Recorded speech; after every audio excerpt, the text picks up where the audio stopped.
Hey everyone, and welcome back to the channel. I hope you're having a fantastic day.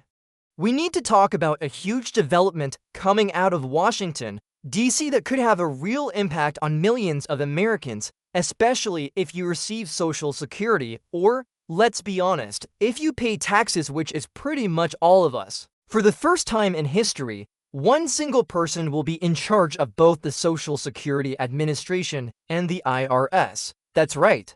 Treasury Secretary Scott Bessent just dropped the news that Frank Bisignano, who is currently the head of the Social Security Administration, will also be taking the reins as the new CEO of the IRS. This is a massive, unprecedented move, and it's got a lot of people scratching their heads and asking, what does this actually mean for me, my taxes, and my benefits?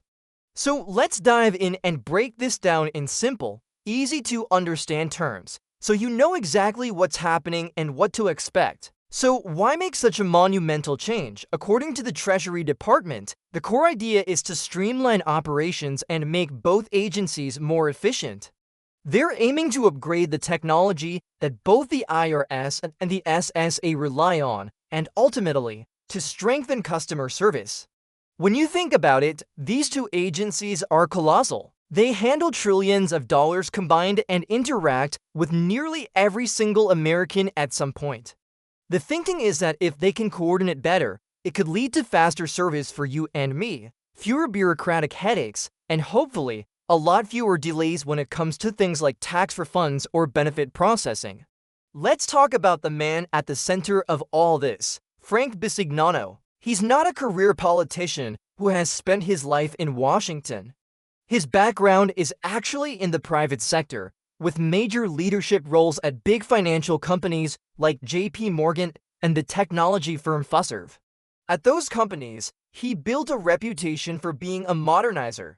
He's known for taking on outdated, clunky systems, overhauling them with new technology, and cutting down on massive backlogs. The hope is that he can bring that same private sector efficiency and tech-savvy approach to manage these two massive government agencies more effectively. The government is essentially betting that his experience in finance and technology is exactly what's needed to fix some of the long-standing problems plaguing both the IRS and the SSA. However, as you can probably guess, not everyone is on board with this decision. The announcement has definitely stirred up some controversy. Several consumer advocacy groups and government watchdogs have voiced serious concerns. Their main argument is that this consolidation places an immense amount of responsibility on one person's shoulders. They argue that both the IRS and the Social Security Administration are incredibly complex and face their own unique challenges. Each one, they say, deserves and requires its own dedicated, full-time leader to navigate those challenges effectively. They're worried that one person, no matter how capable, simply can't give both agencies the full attention they need, and that one or both could suffer as a result. On the flip side, supporters of the move are painting a much more optimistic picture. They see this as a smart, strategic decision, especially given the current circumstances. Both the IRS and the SSA are facing significant headwinds right now. They're dealing with major staff shortages, an aging workforce, and technology systems that are, in some cases, decades old. Supporters argue that combining leadership is a practical way to pull resources, share technological innovations, and create a more unified strategy for modernization. In their view, it's not about stretching leadership thin, but about creating synergy and tackling shared problems with a united front. The debate really boils down to this. Is it a brilliant move to streamline government or a risky gamble that could overload a single leader? So the big question is, what does this mean for you right now? In the short term, absolutely nothing changes. Your Social Security payments will continue to arrive on schedule, and your tax filing process for this year remains the same. You don't need to do anything differently. However, looking ahead over the next few months and into the next year, you might start to see the first signs of this new strategy. The goal is to introduce new digital tools to make interacting with both agencies easier. Think better online portals or more secure mobile apps.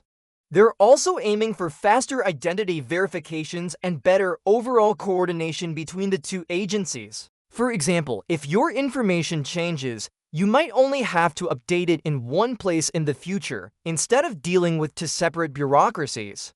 If this experiment goes well, the potential benefits could be significant for all of us.